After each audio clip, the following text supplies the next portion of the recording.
G'day guys, Souls20 here and welcome back to Marble Mountain. A couple of weeks ago we were talking about the light rail situation and whether or not it should be making its journey across the bay from Montana to the next city, and I was really stuck and you guys gave me some really fantastic suggestions, so thank you all for getting in touch. That was really helpful. We'll be working on that in today's episode. 25 minutes of pure time lapse to make up for what was pretty much all live play last episode, and yeah, apologies, that was not meant to be that episode. That was meant to be a midweek episode instead, and my schedule just got a little bit messed up and I just had to push it back to the weekend, so apologies. This episode should definitely make up for that. So before I do get into what I'm doing on screen, if you guys are enjoying the content and you haven't subscribed yet, then I highly encourage you to do so. That way you can stay notified every time I upload and follow along as we continue to develop up these cities. I find it really crazy that more than half of the people who watch my channel are actually not subscribed. So I don't know, maybe that's on purpose, maybe that's by accident, but regardless, if you are interested, then yeah, you know what to do. And I also have a Patreon page. If you guys are enjoying how much I am uploading or want to see more, that's basically the best way to do so. I'm able to upload 2 to 3 videos a day plus a live stream, and that is mostly due to the fact that I do have people supporting me on there. So if you are interested, I would really appreciate that, but just liking and subscribing to the channel is also very much appreciated. Alright, that's enough with self-promotion time. So last time we were working over here, I asked you guys whether or not we should justify the light rail making its journey across the bay to this city, and I was struggling because I felt like it's a lot of infrastructure for what, like 2-3 stops, and then there's like also a bridge that goes over the bay. There's actually 2 bridges, so I couldn't tell whether or not we should actually have the light rail going over here in the first place. We needed more than just a city to make its journey. So a lot of really great suggestions from you guys. Really appreciate all those suggestions. They were really great. The really nice thing about making that decision was that I could actually incorporate a whole bunch of suggestions into this area, and what we decided on doing was having the light rail connect up to a long distance train station. We already have a central train station in Montana, but that is going to be more for short distance journeys like to Copper Falls and to Tumbleweed. I know Tumbleweed's like way out into the desert, but you know, when it makes its stops along the way, then it feels more like a short distance journey. Whereas the station over here, the next direct station will be the Reno inspired city that we end up building, and then Tumbleweed and Chinchilla. So it's going to be making a much longer journey out into the desert, and that's why we're going to call this station the long distance station, which I think is actually really exciting. It just gives Marble Mountain so much more depth and really plays with the perception of, you know, the distances between different areas within this project. So I thought that was really cool. It's going to make the light rail is going to make one stop before it gets to that long distance station. And the idea behind the light rail over here is that it's a more recent addition to this city, and we'll talk about the name of the city in just a bit. But basically, I wanted the light rail to feel like it's been introduced within this area maybe over the last 30-40 years or something like that, maybe even less time than that. And for like to actually create that effect, I wanted it to look like it's been created and put in where the old industrial line was as well. And the long distance train station, I wanted that to also feel like it was a little bit more of a recent build. So that is the idea behind this area. You will see me start putting in the light rail line. Actually, you can see it going along the avenue, which I'm going to change. Instead, I'm going to put it going down the middle of a grid, and that way we're going to have like some really nice interaction between some of the buildings that sit behind it, and also the way that it interacts with the road layout. We don't have a huge amount of room over here, which I have mentioned before. I did end up expanding it out a little bit more because I just felt like we needed just a little bit of extra room, but also being really, really conscious of trying not to have all cities and all towns within Marble Mountain. You know, as much of this project is you know, building lots of towns and cities. It's also about incorporating a lot of the natural landscape, which I want to also include. So don't want this to be too big. It's definitely going to be a lot of false perspective when it comes to trying to make this feel like a city, but really it's probably the size of a large town. But in saying that, it will be the second largest city in Marble Mountain. We'll see what the Reno inspired city ends up looking like, but that might be the second largest. I don't know, we'll see how much space we have for that one. But basically I ended up expanding out this road layout, almost doubled it, and it might still look a bit small, but it's going to sprawl along a lot of the hillsides too, so it will end up looking a lot larger than it does at the moment. And you actually just saw me place down a couple of buildings, I should say, to make up the skyline. I've downloaded a couple of extra buildings, just some more unique ones for the city over here, but I am also going to use a bunch of the vanilla skyscrapers because they're like a pretty good size, and I've also used a couple of the skyscrapers that already sit over in Montana, but they're a little bit more generic, so you can't really tell that they're the same buildings. And in terms of the city, so this city, again, lots of suggestions from you guys, which I really appreciated. We ended up going for the name Oakwood for the city, and that's a mix between Hollywood and Oakland, which are the two cities that I'm going to try and take inspiration from and mold into one city, my own creation. So I thought that was really cool. And we are also going to be calling the Bay Area Almendra, which is another really great name suggested by a whole bunch of people on Discord. So thank you guys for those name suggestions. I think they're great. So the city is Oakwood and the Bay is Almendra. And for the city, we're going to be trying to get the skyline of Oakland, and again, like, we're going to be doing our own thing, and also trying to make something that is going to fit in this area, and then also want to get the vibe of Hollywood around here too. So there's going to be like an actual avenue that's going to feel more like Hollywood than Oakland. At the moment, I'm working on a bit of road infrastructure, and this is leading on to the highway that's stretching across the bay. This was a bit of a tricky build because I didn't really know exactly how I was going to build the highway connection to this road connection, because basically the road goes through the city, and I would imagine would have sort of progressed from like a small street, well, probably would have started off as a dirt road and then would have turned into a street and then would have turned into this much larger highway or this much larger road, and they would have built the bridge around here, and then all of a sudden, you know, the city starts to boom and they end up deciding to create this highway that now crosses the bridge, that crosses the bay, I should say. So I wanted to try and make it a bit of a mix of like new infrastructure meets old infrastructure, if that makes sense. And I wanted it to feel realistic too, and I think it really does. I think it has a really cool, realistic vibe to it. It feels as if the new meets the old, and I really like that. So it's kind of like a bit of a bypass. So you can take this highway that bypasses the city, and that's actually not a tolled road. I should probably toll that road. Maybe I'll do that at some stage. But yeah, it's a non-tolled road highway that goes across over to Montana, and then the other road goes through the middle of Oakwood and connects up to the older style bridge.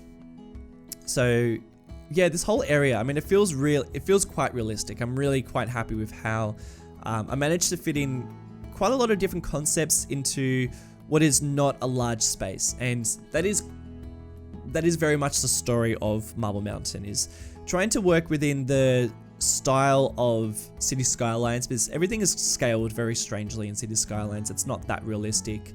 I mean, it's pretty close, but it's still, you know, in terms of trying to build something that is a realistic looking city, you have to work within the constraints of the game. And when I first started this project, I wanted to squeeze in a lot of different concepts of the game and of cities within what is not a huge amount of space. And, you know, building this city over here, the scale of it is very, very unrealistic, but it fits the narrative of Marble Mountain, which I do really like. Now I'm starting to put in the train station. So this is the long distance train station. And I've kept in a lot of footage that I so this is like not its final resting place. This is me trying to figure out where it's going to go, and I'm going to keep a lot of this footage in just to show you my planning and my way of thinking as I try to tackle this project. So originally I wanted the light rail, so the long distance rail, to start here, and we will go back to a pretty similar spot. We are trying to use this train station that I've already used. This is the Arrowhead train station that sits in Tumbleweed, and I thought I could use this train station again and then maybe like add a couple of extra buildings so that it looks a bit different. But I end up subbing this one out and making my own custom train station, which is pretty fancy of me. And what I wanted it to do is I wanted it to have this connection to the light rail, and this time around I'm taking inspiration from San Diego, which I have not been giving enough love in Marble Mountain, I have to admit that, but this train station is definite inspiration for this area, and I really love the way that the light rail integrates with this station, and I really love that it's in the heart of the city and that you can see where they've used the pre-existing train line as the infrastructure for the light rail too. So I thought that was a really great use of space, and I wanted to do something similar, so that's why we're taking inspiration for here, and I just think it works really well. So the idea, again going back to the concept of this light rail, it's going to follow a lot of the pre-existing infrastructure for this this industry that's going to sit in the city. There's going to be a fair amount of industry in this city, and it's going to sit more around the bridge that leads into the heart of Montana. And I wanted the industry to feel somewhat abandoned, so parts of it will be neglected and overgrown, and particularly around where the old train infrastructure would be, so a lot of old freight are going to sit around there too, and that line is going to feed into this long distance train station that is no longer, so the long distance train station is obviously still being in use, but then a lot of the line that leads into the industry won't be in use, and yeah, then the light rail is going to follow that, which is kind of similar to what a lot of light rail does. I know Sydney does the same thing. We have a light rail, and that follows a lot of the old industrial train line, which is like I think a really good use of space. And yeah, it was kind of fun trying to make that work. So some of you guys now might realize that we are no longer using the vanilla train tracks, and that is because I have replaced them out for the Railway Replacer mod, which basically gives me a bunch of new railway tracks rather than use the vanilla ones. People have been suggesting me to use this for forever. I've been too stubborn and just sticking to my guns and sticking with the vanilla ones because, you know, basically the story is if I can achieve the same look with vanilla assets, then I will continue using them. However, I decided to swap it out because basically the train station that I'm using came with this railway line that basically I wasn't able to get rid of the catenary props that basically sit on top of the train line. I use a mod that gets rid of that, and for some reason it didn't work for those train stations. So I've just been living with it for the other train lines, but for this train station, I don't know, it just looked really bad. So I decided just to replace it, and the only way that I could replace it was to basically use this mod, which everyone has been suggesting for me to use anyway, so you're probably happy to see those vanilla train tracks gone. I think it's just so much better. It looks way better. And like I said, I am using a custom train station. These are assets that were created by Leisure, and they're just really versatile, and you only really need to download a couple of them, and basically you can create all sorts of custom styled train stations, and they're sort of like based on American train stations, and they're really useful. I've used them in other areas of Marble Mountain, and it was really cool to be able to use them in this station too. So now we are at the final resting place for this station. Basically it's going to be on this angle, which is a little bit funky, but I actually kind of like it. It makes it a little bit more unique, and I don't know, it feels a little bit more of a recent addition to this city. And like I said, I'm really happy with how this whole city is turning out. It feels really quite realistic, and I'm just really happy with you know, the layout of it. I think it's, you know, again, it's not to scale, like, it's really, really not to scale at all, but I think, you know, trying to squeeze in as many different concepts into one area within a realistic fashion, you know, really came together. And I do reference Grand Theft Auto a lot, but I do take a lot of inspiration by the way that they create basically their cities, because they have to do the same thing. They can't create sprawling suburbs and cities that are realistically to scale. They have to totally scale them down, and that's what I'm trying to do in this project as well. Alright, something that I don't usually do, and that is detailing this intersection up. For some reason, I wanted this to look proper, and it was a bit of a challenge, but my god guys, this turns out pretty damn cool. And basically, this is where you can see the train line and the light rail really interact. You can see how the train line, you know, was once going across this this intersection here, and you can see where the light rail now replaces a bunch of that train line.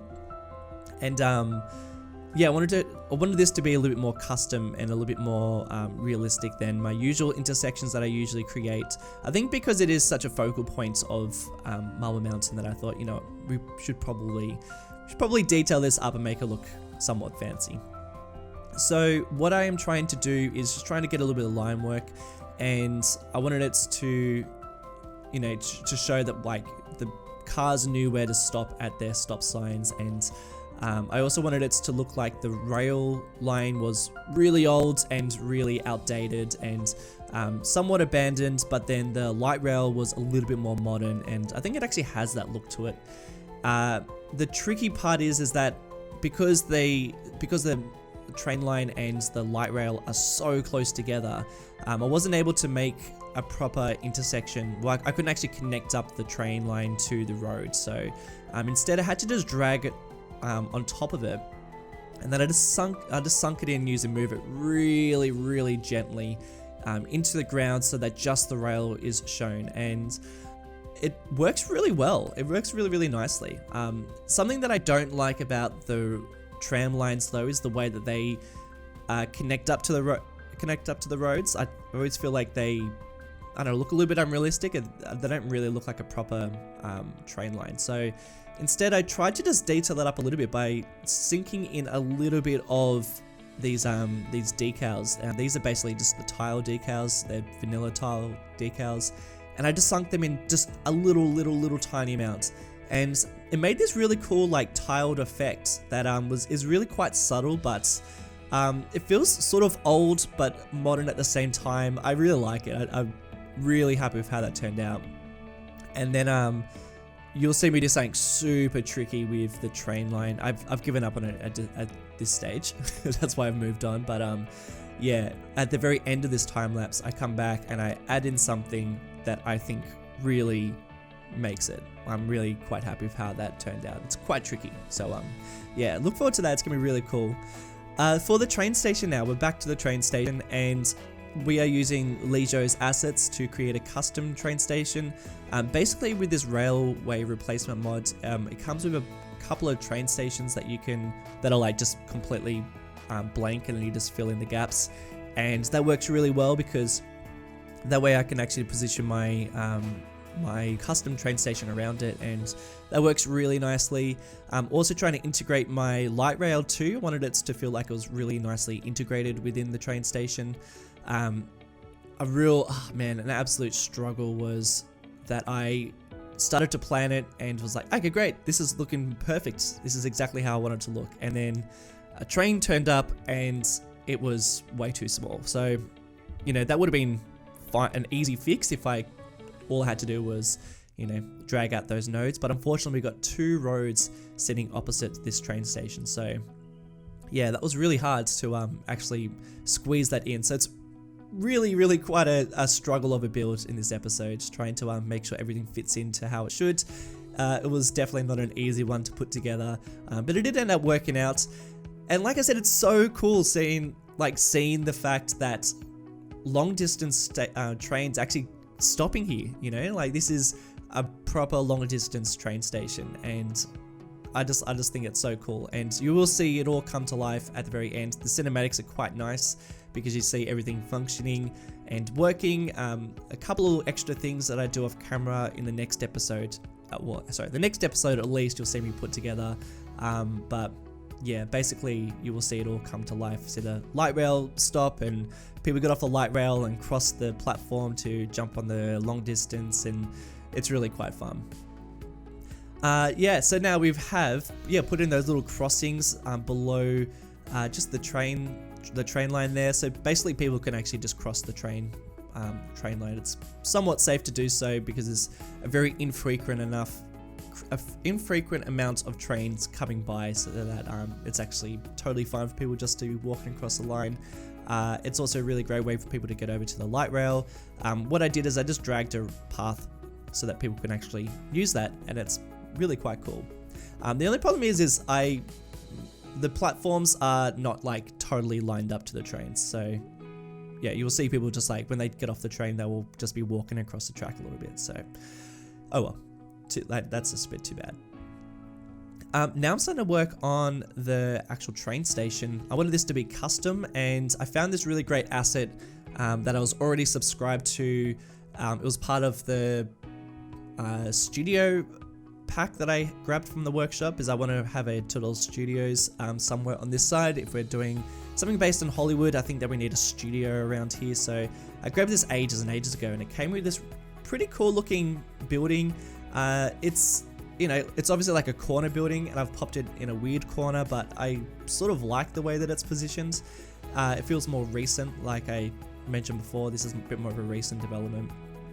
And again, I found some more crazy assets just like in my. I was just like scrolling through my props the other day, and I came across this shiny metal block, and I was like, "What? Where did that come from? I didn't download this." Turned out it's like part of this like truck prop that I downloaded, and it comes with this shiny metal plate, and I was like, all right, great, I'm going to use that. So I ended up using it as this tile, and you can see repeating a little bit as I've like copied and pasted it in this way. But when I start adding some props on top of it and buildings and stuff, it like you don't even notice it, and I think that's really cool. Have I mentioned how much I like this? I'm so excited for this area, guys. It is really, really, really fun. And, you know, so much part of this project is seeing the way that people interact with this area, and knowing that people are making the journey from here to Montana, or Montana to here, and then to Chinchilla by taking the long distance. You also saw that I placed down a bus station too, and this is going to serve like a lot of buses coming to Montana, and then also going out for long distance. So I'll also make that a long distance bus station. And yeah, that's really fun to see people work with that one too. And a lot of like commercial just buildings around here, because I thought that we needed you know, some places for people to eat and stuff, considering, you know, people are probably making some pretty big journeys, so there's going to be like a little bit of a layover every now and again. So I figured we should probably put some commercial blocks around here. And you actually saw me just place down some custom Marble Mountain flags, which someone made for me on Discord. Really, really cool. There's actually a Montana flag that I'll have to also put up in Montana, but this one here is it's actually not Marble Mountain. It's actually the California or I don't know. There's a whole bunch of people have made like a different California name for Marble Mountain, which is what it's based on. And that flag is that flag, and it's really cool that it's there because, you know, I reckon this would also serve interstate passengers too. So yeah, that's pretty fun. And just to fill in the gaps, I mean, this is where trees come into play. I mean, trees are the best to fill in those gaps. So I just you know, created a couple little planters just to fill in those more obscure areas that I didn't really know how else to fill. And it's amazing what some props can do. You just start placing down a couple of benches and like little hedges and these billboards as well, just really bringing it to life. And I mean, bam, you've got yourself a functioning, realistic looking transport hub, which, yeah, it's so fun. This whole area as well is, like I said, a new development. So I tried to make all the buildings somewhat newish, a little bit lower down as well. So, you know, quite a lot of low commercial, a bit more touristic sort of stuff too. And a couple of restaurants and bars and stuff. And then as we like spread out from this area, houses and buildings will get a little bit older as we start taking a little bit more inspiration from Oakland. And when we start getting into a little bit more of the downtown area, because I guess this is sort of the downtown, but like I said, a bit more of a recent addition to the downtown. Yeah, I think we'll get into some much higher density apartment blocks and downtown type of buildings, some more skyscrapers and stuff. But as we start finishing up this time lapse, just putting in those extra little bit of details, and now you can see me working on the crossing here. Yeah, how cool is this? So this is basically the wooden bridge pillars, and I'm just sinking them really low into the ground just so they're peeking out a little bit, and it creates just this like old school look, which my god guys, it's so cool. I really love it. I think it turned out so great. But anyway guys, that is it for today's episode. I hope you've enjoyed it. I really enjoyed putting this one together. It was a lot of fun, and I'm pretty excited to show you the next little bits of Marble Mountain. Some pretty fun expansions. I want to say a special thanks to some of my patrons like Aditya Pulsel, Wendy Q, Best Brendan, David Lanterman, and Justin Newman. Guys, thank you all so much for watching, and I'll see you in the next one. Bye!